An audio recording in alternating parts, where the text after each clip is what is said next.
SLBC టన్నెల్లో చిక్కుకున్న వారిని వెలికి తీయడానికి అన్ని ప్రయత్నాలు చేస్తున్నట్టు మంత్రి కోమటిరెడ్డి వెంకటరెడ్డి తెలిపారు. సహాయ కార్యక్రమాలపై ఉన్నత స్థాయి సమీక్షా సమావేశం నిర్వహించారు.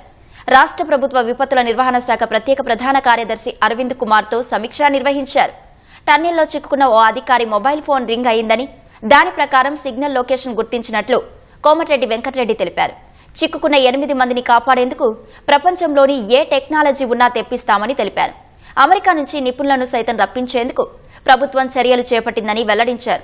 విపక్షాల విమర్శల కంటే కార్మికుల ప్రాణాలే ముఖ్యమని పేర్కొన్నారు.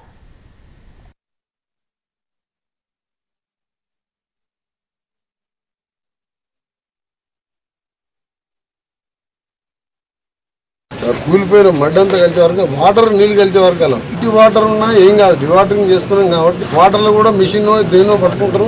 మిషన్ పట్టుకుంటే మనిషి ఎంతసేపు అయినా ఉండగలదు. ఇంత టెక్నాలజీ వచ్చింది. ఇంకా కూడా ఇప్పుడు జయప్రకాష్ రాబిన్స్ చెప్పినాం, అమెరికాలో మీ బాస్ మీ కంపెనీకి తెలిసిన ఎవరైనా టనల్స్ కంపెనీ ఉంటే వాళ్ళ ఎక్స్పర్ట్స్ కూడా పిలిపియమని చెప్పి మనిషి వాసనతో వాళ్ళకు వాళ్ళ సిగ్నల్స్ కానీ వాళ్ళ బ్లడ్ గ్రూప్ ఇస్తే గుర్తుపడతారు. అసాన్ని లివర్ డాగ్స్ కూడా తెప్పిస్తాం. అంటే ఏ ఛాన్స్ వదిలిపెట్టుకోదలుచుకోలేము మేము. ఉత్తరాఖండ్ లో గతంలో ఏ విధంగా 41 మందిని సేవ్ చేసిండ్రో ఆ విధంగా ఇక్కడ సేవ్ చేస్తారనే నమ్మకం ఉన్నది. సేవ్ చేయాలని కూడా భగవంతుడు ప్రార్థిస్తున్నాం. లింక్ అయింది, రంగనాథ్ గారికి లింక్ అయింది. వాళ్ళు కాన్సెప్ట్ రింగ్ అయిన తర్వాత రెడ్ మార్క్ మీ లొకేషన్ సేవ్ చేసి వాళ్ళ హైదరాబాద్ సైబర్ సెక్యూరిటీ వాళ్ళకి చెప్పి వాళ్ళకి జైసల్లో కూడా మళ్ళీ కూడా కట్టారు.